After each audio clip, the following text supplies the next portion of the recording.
Bonjour à tous les amis, bienvenue sur ma chaîne. Aujourd'hui on va analyser le BTC, l'ETH et l'XRP. On a un développement vraiment intéressant, compliqué mais intéressant quand même à analyser. On va voir ça ensemble.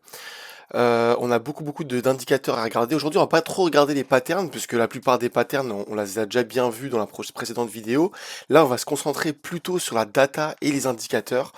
On va aussi faire un petit tour des news au début pour commencer, parce que en fait, comme vous avez pu remarquer, hein, le marché est principalement drivé par les news. Dès qu'on a une news plutôt positive ou qui laisse de l'espoir, bam, on a un pump. Dès qu'on a une news ou une déclaration, que ce soit d'un côté ou de l'autre d'ailleurs, qui est négative, on a un plongeon instantané. Voilà, donc là en fait, trader, c'est un peu trader. Comment dire, c'est naviguer en eau trouble et dans le brouillard total. Donc franchement, c'est pas forcément évident, même si les indicateurs sont quand même très utiles. Et vous allez voir que on a quand même des niveaux extrêmement clés. Euh, Juste avant les amis, j'aimerais vous inviter sur mon canal Telegram, voilà, sur lesquels je vous partage justement toutes ces news-là, voilà, donc en direct, tout un résumé de tout ce qui se passe, avec évidemment des targets qu'on allait chercher d'ailleurs, comme par exemple ici sur ETH, voilà, je vous partage aussi mes vidéos évidemment, de la data sur les institutionnels, en fait voilà, dans ce genre de situation les amis, il faut toujours surveiller ce que fait la smart money. Parce que la smart money, elle a 20 pas d'avance comparé à nous. Nous, on découvre les news au jour le jour et à l'instant T. C'est là où le retail, en fait, panique énormément. Mais vous allez voir, de toute façon, que les institutionnels, eux, savent et connaissent les tenants et aboutissants. Et du coup, ils ont un comportement extrêmement différent du retail. Alors, on commence tout de suite, d'ailleurs, par la première news. Alors, la première news qui est vraiment voilà, donc ça vous l'avez vu de toute façon, donc ça c'est on va dire que c'est du déjà vu. C'est en gros donc les États-Unis qui ont fait 3 bombardements sur l'Iran, voilà, donc ils entrent en guerre, c'est là où on s'est mangé un massif dump, mais bizarrement, vous avez vu que juste après la frappe, l'incertitude est partie et nous avons eu un retour instantané du cours du prix sur des niveaux assez normaux. Là où par contre il va falloir vraiment s'accrocher et attacher ses ceintures, c'est le détroit d'Ormuz, voilà, donc ça on l'avait déjà vu ensemble hein, dans le passé. Je vous avais mis un article bien avant en prévision. Voilà, donc on avait mis si le détroit d'Ormuz est fermé, parce qu'en fait, c'est quelque chose qu'on avait anticipé dans le sens où c'est une rétaliation que l'Iran peut faire pour faire mal, évidemment, aux États-Unis pour se venger. Parce qu'évidemment, bombarder les États-Unis comme elle bombarde l'Iran, enfin l'Israël, c'est clairement pas possible. Mais par contre, là où elle peut se venger, c'est en faisant extrêmement mal au prix du pétrole, parce que évidemment, comme je vous l'avais marqué, hein, donc le prix du pétrole pourrait clairement exploser. Et d'ailleurs, je vous conseille de faire le plein. Moi, c'est ce que j'ai fait. Faites le plein et essayez de mettre de l'essence de côté au cas où ça explose, parce qu'en fait, je vous explique. En gros, l'Iran pourrait se tirer une balle dans le pied en faisant ça. C'est ce qu'on pourrait se dire, parce qu'en gros, ça baisserait énormément de ses revenus. Néanmoins, ça risque de mettre extrêmement bien la Russie, parce que si le prix du pétrole explose, la Russie, et c'est là où ça va rebondir sur la news d'après, vous allez voir pourquoi tout prend son sens en fait. Eh bien, si la Russie, le prix du pétrole explose, eh bien, elle devient extrêmement puissante. C'est-à-dire que elle, ses exportations en pétrole vont exploser, ses revenus vont exploser, et du coup, elle va gagner énormément en puissance, et sûrement que le détroit d'Ormuz, eh bien, l'Iran va le fermer, mais pas sans contrepartie venant de la Russie. On passe à la news d'après, les amis. Les news d'après, donc c'était quoi? Voilà, l'Iran enterre la diplomatie, donc c'est pas ça que je voulais vous montrer, mais c'est pas grave, ça, c'est intéressant quand même. Ça, c'est juste pour vous notifier d'un truc, c'est que le ministre iranien des Affaires étrangères, en fait, a dit que voilà, la diplomatie c'est terminé. Là, ils sont entrés en guerre, ils sont déterminés à maintenir la guerre, et en fait, ils vont entrer, et c'est ce qu'ils cherchent à faire à tout prix, parce que c'est là où ils savent qu'ils peuvent gagner contre Israël, c'est la guerre d'attrition. Voilà, l'Israël sait très bien et pertinemment que la guerre d'attrition, elle ne la tiendra jamais, et c'est pour ça que maintenant, en ce moment, Israël demande via des pays tiers, donc des pays arabes, à demander la fin de la guerre à l'Iran, mais sauf que elle, du coup, de son côté, c'est hors de question. En gros, c'est l'Israël voudrait mettre son coup, enfin faire du dégâts en Iran et après clôturer le combat comme ça. Sauf que malheureusement, Eh bien, ça ne se passera pas comme ça et il est fort probable que l'Iran parte vers une guerre d'attrition. Et c'est ce qui, en fait, qui fera énormément de dégâts du coup aux altcoins du coup. Et c'est pour ça que vous allez voir, en ce moment, on va regarder ensemble, on va faire un petit tour des altcoins. Les altcoins prennent extrêmement cher. Au niveau du conflit, donc le ministre iranien des Affaires étrangères vient d'être à Moscou. Et comme je vous ai dit, bah voilà. En fait, tout ça, c'est pour négocier en gros la fermeture du détroit d'Ormuz et voir quels intérêts convergent et ce qu'ils pourraient mettre en place, évidemment, ensemble. Donc, Moscou voudrait vraiment que ce détroit soit fermé. En plus de ça, l'Iran, ça lui ferait du coup une punition entre guillemets aux États-Unis. D'ailleurs, les États-Unis, elle, vous avez bien vu que elle appelle à l'aide à Pékin et elle va demander à Pékin de négocier avec l'Iran pour empêcher la fermeture du détroit d'Ormuz parce qu'en réalité ça ferait énormément mal aux États-Unis. Pas mal directement, mais ça ferait mal dans le sens où ça renforcerait énormément la Russie vers laquelle elle est en guerre indirecte. Voilà, donc ça c'était vraiment des choses qui sont intéressantes à noter.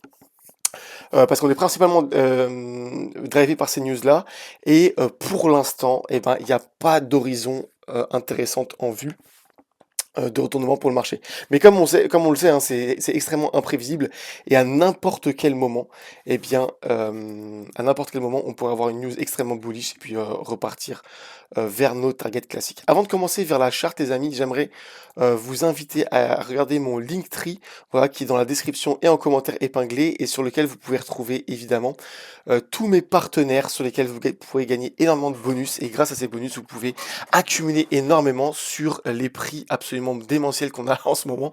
Les gars, c'est un truc de fou, hein. ETH, c'est des opportunités de dingue. XRP, c'est des opportunités de malade. Et peut-être que on ne reverra plus jamais ces opportunités-là une fois qu'on a cassé ce falling wedge-là.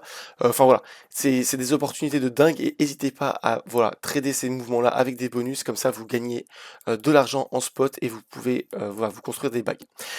Alors, on commence par tout d'abord, évidemment, toujours regarder un œil sur les ETF. Pourquoi? Parce que ce qui nous intéresse, les amis, c'est comprendre où la smart money, qui elle, bah, drive les marchés, se positionne. Et là, vous pouvez voir qu'on est encore de nouveau en train de faire un nouvel ATH ce week-end. Voilà, ce week-end, on a encore fait de nouveau un ATH. Hein, si vous regardez la ligne ici horizontale, vous pouvez voir qu'on n'a jamais été aussi haut sur la détention de BTC sur les ETF. Donc, voilà, donc déjà, ça c'est extrêmement rassurant. La smart money, elle, est en train de se positionner à l'achat sur le BTC. Le TH, c'est exactement pareil. Voilà, donc ça a un tout petit peu baissé là sur le week-end là, mais ça n'empêche qu'on est sur des niveaux qu'on n'a jamais atteints en termes de détention de BTC, malgré la continuation du dump de Grayscale. Hein. Grayscale continue à vendre comme des demeurés, mais vous voyez bien qu'en tout cas BlackRock, voilà, Fidelity et Grayscale Mini donc sont en train de continuer d'acheter comme des oufs. Voilà, donc ça c'est extrêmement positif à savoir pour les marchés. Ce qu'on voudrait regarder aussi ensemble, c'est le Crypto Fear and Greed, qui est quand même un indicateur d'achat qui est quand même extrêmement puissant, hein, malgré que c'est un indicateur qu'on va dire qui est assez basique et primal. Eh bien, si vous regardez bien, on est en train d'entrer dans le orange. Et si vous regardez bien, les amis, eh bien, la dernière fois, à chaque fois qu'on est rentré en orange, bon, voire dans le rouge hein, ici, mais en tout cas, dans le orange, nous avions des opportunités de malade. Regardez, ici, c'était une opportunité de malade d'acheter du prix du BTC. Ici, on est re-rentré dans l'orange. Et bien, c'était le bas du Falling Broadening Wedge qu'on avait vu ensemble, hein, qui était juste là. Non, excusez-moi, c'était juste là. Et bien, c'est la dernière fois qu'on est entré en orange. Avant en fait, l'avant-dernière fois, pardon. Et ici, c'était une exceptionnelle zone d'achat sur le BTC à long terme. Ici, pareil. Donc sur le bas du falling wedge, nous étions entrés sur le orange, sur le territoire orange et même rouge. Bon là, c'était vraiment sévère. Et c'était d'excellentes opportunités, encore une fois, d'acheter du BTC. Et là, de nouveau, nous sommes dans le orange, ce qui veut dire que nous sommes dans des zones extrêmement pertinentes à l'achat spot. Voilà. Et c'est pour ça aussi qu'on voit, évidemment, c'est corrélé, hein. Donc les institutionnels qui sont en train de se positionner à fond dessus. Au niveau des liquidations, les amis, eh bien, on a toujours ce giga cluster qui nous attend, qui est même en train de se renforcer. Donc en fait, plus on est en train de se faire marteler par les news et les conflits, eh bien, plus la liquidation à la hausse continue de s'accumuler Et ça, c'est extrêmement pertinent à moyen et long terme. Évidemment, à court terme, à cause des news, on peut encore aller bien bien plus bas. On peut s'attaquer à ce niveau clé, voilà, le niveau des 92 000 $ que vous allez voir, enfin je vais vous montrer de toute façon sur la charte, c'est un niveau extrêmement clé. Et dans le grand pire des cas, attaquer ce cluster-là aux 83 000 $. Mais malgré tout, de toute façon, ça resterait extrêmement bullish. Voilà. Donc on commence tout de suite. Donc sur la charte, on va se mettre en daily. Alors le CPR, voilà, a clairement pas. Alors, je suis en 1 heure, pardon. On va se mettre. Voilà. Le CPR malheureusement n'a pas été maintenu et là il nous fait office de support. Vous voyez bien qu'on est en train de réattaquer directement, voilà, donc directement le CPR. On est en train de tenter de le réintégrer. Le niveau clé à surveiller, donc c'est de 102 600 à 103 900. Donc une fois qu'on aura clôturé en daily au 103 900, ceci sera uniquement un fake out. Mais tant qu'on n'a pas clôturé au-dessus du CPR en bleu, eh bien le CPR malheureusement fera office de support, enfin de résistance extrêmement majeure.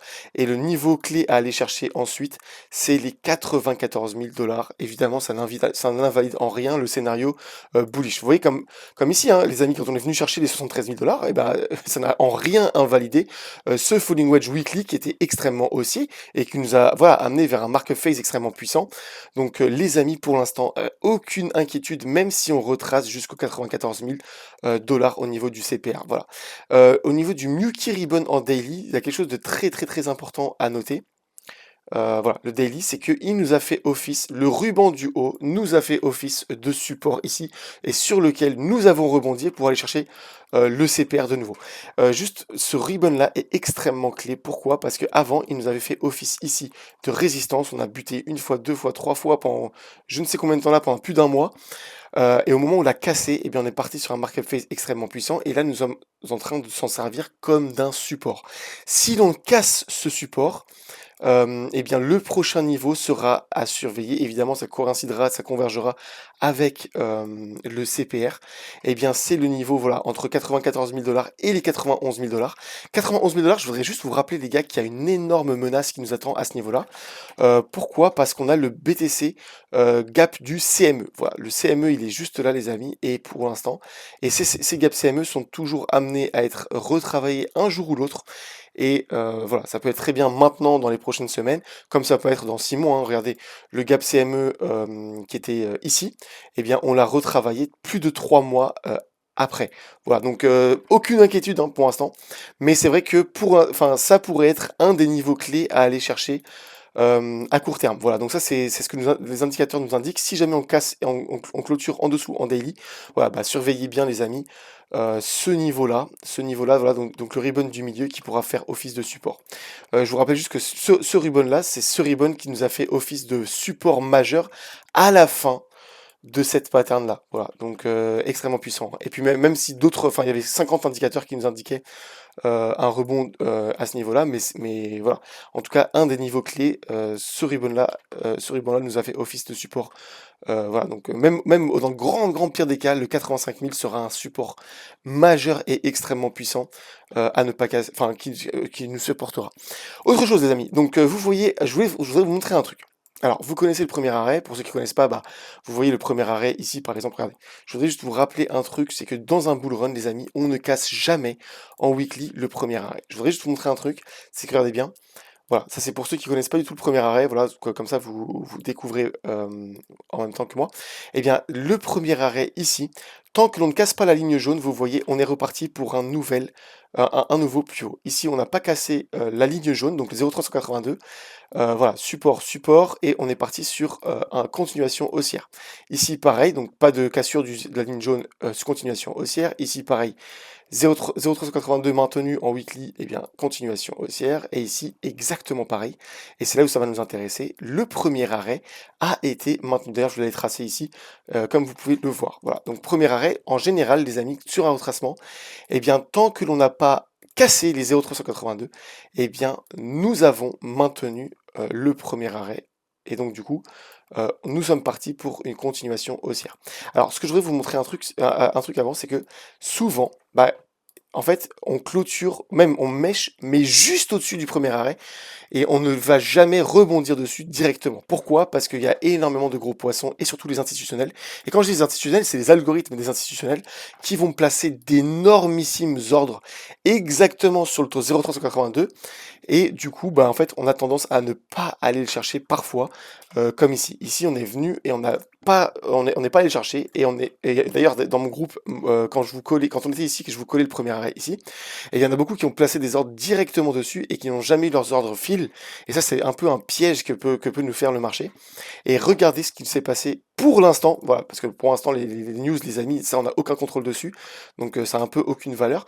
Mais regardez, eh ben, tous les ordres qui ont été placés sur le premier arrêt n'ont pas été fill, et on s'est retourné directement dessus pour aller chercher le CPR et aller retenter le CPR. Donc ça, c'est quand même extrêmement pertinent à noter. Pourquoi? Parce que bah, il est possible que notre bottom à court terme, et bien sûr ça dépendra que des news, parce que pour l'instant on est drivé que par les news, que le bottom soit in. En tout cas, si jamais il n'est pas in et qu'on vient recasser le premier arrêt, vous connaissez la prochaine target. La prochaine target, c'est les 0,618 de Fibonacci qui sont juste là au 0,88. Et vous voyez que même si jamais on va le chercher, eh bien ça n'invaliderait pas cette pattern qui est le falling broadening wedge. Voilà, donc on pourrait très bien avoir des mouvements comme ça, hein. C'est-à-dire on pourrait avoir des mouvements comme ça et après revenir chercher et faire un bottom ici avant d'aller chercher beaucoup plus loin et beaucoup plus haut. Voilà, donc ça c'est quand même quelque chose à noter sur le premier arrêt, et pour l'instant c'est quand même extrêmement positif.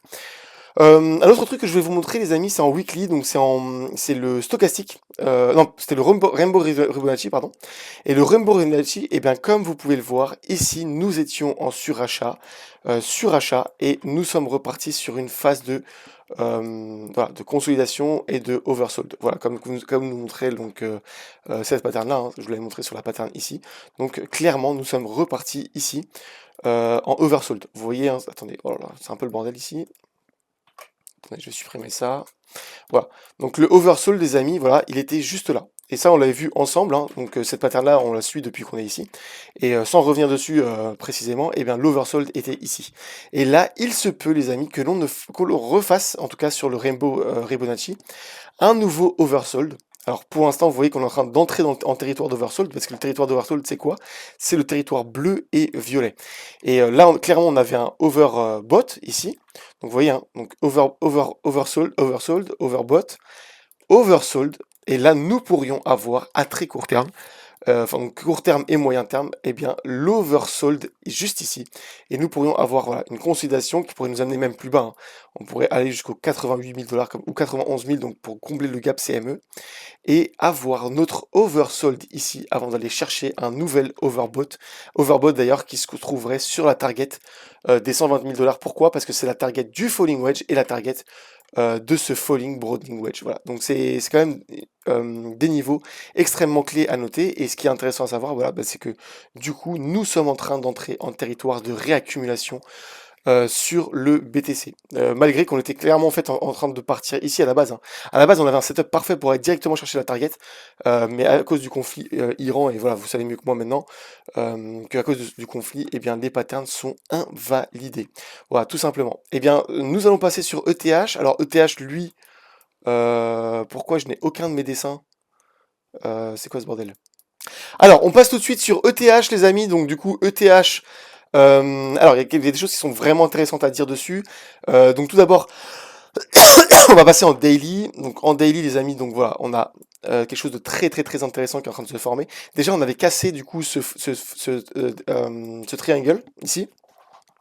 Et on avait une target que je vous avais montré d'ailleurs sur mon canal Telegram, hein, donc juste là. Et sur mon canal Telegram, je vous avais montré donc juste ici. Et vous voyez qu'on est allé chercher presque la target, mais on a eu un support majeur, un support weekly qui a prévalu du coup sur cette pattern en daily pour l'instant. D'ailleurs, je suis en train de voir qu'on est en train de pump de ouf, donc ça c'est vraiment vraiment positif. Mais vous allez voir que, regardez, le support majeur qui a tenu, c'est quoi?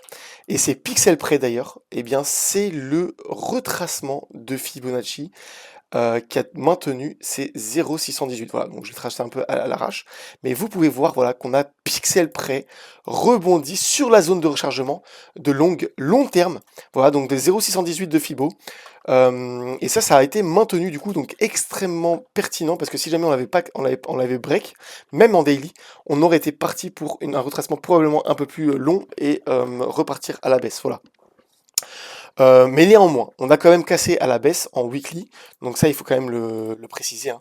En weekly, les amis, on l'a cassé et d'ailleurs, ce que je voulais vous montrer, c'est qu'en daily, voilà, non, en weekly, le Miyuki Ribbon du haut, vous avez bien vu qu'il nous a fait office de résistance ici, parce qu'on n'a même pas clôturé à l'intérieur de ce ribbon, hein. Je sais pas si vous arrivez à voir, mais attendez, si j'enlève les dessins. Je sais pas si je... Voilà.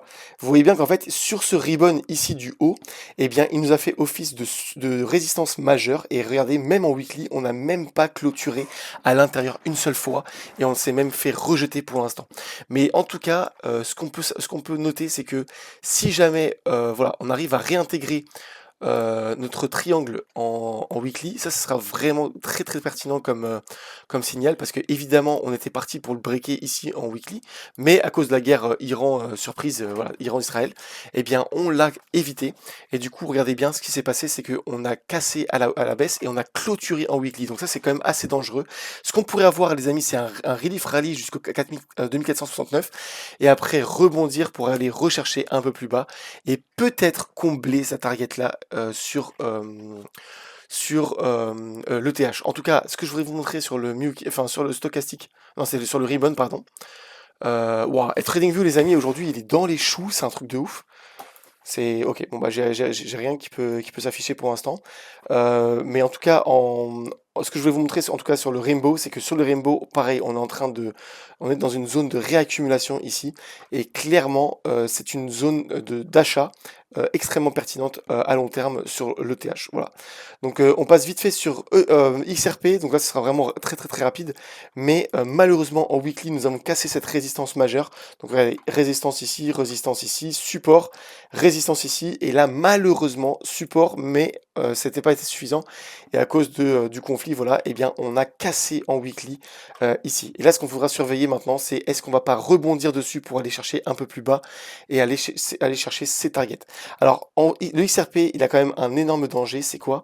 C'est de voir un épaule tête épaule, qui est assez massif d'ailleurs, c'est épaule, tête, épaule, voilà, donc épaule tête épaule ici qui est en weekly d'ailleurs et qui pourrait nous ramener où? Sur le bas du falling wedge ici, donc les 1,50 et là ce serait vraiment un scénario, cataclysmique, hein, mais il est aussi possible qu'on reclôture en weekly ici, qu'on casse, ensuite le falling wedge et qu'on parte, mais ça dépendra aussi du BTC parce que le BTC quand même influe pas mal sur le XRP, en ce moment. Voilà, mais en tout cas, le XRP malheureusement pour l'instant il est vraiment dans une configuration, vraiment pas bonne. Maintenant, ce qu'il faudra voir, voilà, c'est évidemment sur ce mini falling wedge là, ici, il maintient sa trendline et on n'arrive pas à casser de nouveau et repartir à la hausse. En tout cas, quoi qu'il en soit, moi j'en profite, hein, j'accumule de ouf. Alors là, en dessous des 2 dollars, j'ai accumulé énormément de XRP. Donc avec tout ce que je pouvais, mes commissions et même mon argent dans la vraie vie, quoi. Et voilà, je balance des nouvelles liquidités et j'achète énormément, énormément de XRP. On fait un vite fait un tour des alts. Alors vous voyez que IAV, lui, il a fait un retracement assez majeur. Lui, il a rebondi sur ses 0,5 de Fibonacci. Donc vraiment, ça c'est vraiment un petit tour sur les alts. Mais les alts ont pris extrêmement cher. Voilà, Solana, c'est un massacre. Voilà, moi j'ai encore le bug j'ai aucun de mes dessins qui s'affiche. C'est une dinguerie, TradingView, je sais pas ce qu'il nous fait aujourd'hui. Pareil, Compound, il a pris extrêmement cher. On est quand même passé voilà, donc de 133 dollars à littéralement, enfin même sur le conflit, en fait, on était remonté à 60 dollars et là on a retracé à 45 dollars. C'est un massacre. C'est 98, c'est un all-time low. Voilà, bon, lui, ce projet, il est dead, hein. Ça, c'est une évidence. Cake, pareil, bah, pour l'instant, il est en train de compresser dans un triangle, mais pour l'instant, voilà, il a retracé énormément. Tous ceux qui sont positionnés sur les alts comme moi, bah, regardez, Theta, là, en fait, mon prix d'achat était ici. J'avais lissé mon prix d'achat à la hausse parce que j'avais énormément acheté, donc du coup je suis passé à 1 dollar et là carrément je suis en perte de 40% dessus, malgré que ici genre j'étais à x3 et c'est une dinguerie, hein. Theta pour l'instant c'est un massacre complet. VET pareil, on a réintégré un de ses supports majeurs. Là, on est clairement dans une zone extrêmement importante à acheter à long terme. ADA, pareil. ADA, c'est un massacre complet. On est passé quand même de 87 centimes à 50 centimes. Et là, pour l'instant, on maintient ce support-là. Mais en tout cas, ADA, c'est une zone extrêmement intéressante à acheter à long terme. Algo, pareil. Donc Algo, je suis maintenant en perte dessus. Donc c'est une dinguerie, hein, mais c'est là pour l'instant on maintient ce support ici. À voir si on le maintient à la longue. Avax, là pour l'instant, bah, c'est un massacre. Voilà, pareil. Avax, on est en train de continuer à plonger. Maintenant, faudra voir. Mais là, en fait, on a un spider line qui est en train de se former. Mais rien ne nous empêche en fait d'aller beaucoup beaucoup plus bas sur Avax. Dot aussi, oh là là, massacre complet. En fait, il a cassé ici, donc normalement on était censé continuer sur un markup phase, et bah pas du tout. Et là, en fait, on est carrément en train de revenir rechercher le rebond sur sa trend baissière, donc c'est un massacre. Sandbox, pareil, donc on est vraiment sur des niveaux d'achat, les amis, qui sont des niveaux d'achat de 2021. C'est un truc de fou. Pareil, ici, voilà, pareil. On est au même niveau qu'en 2021, de même décembre 2020.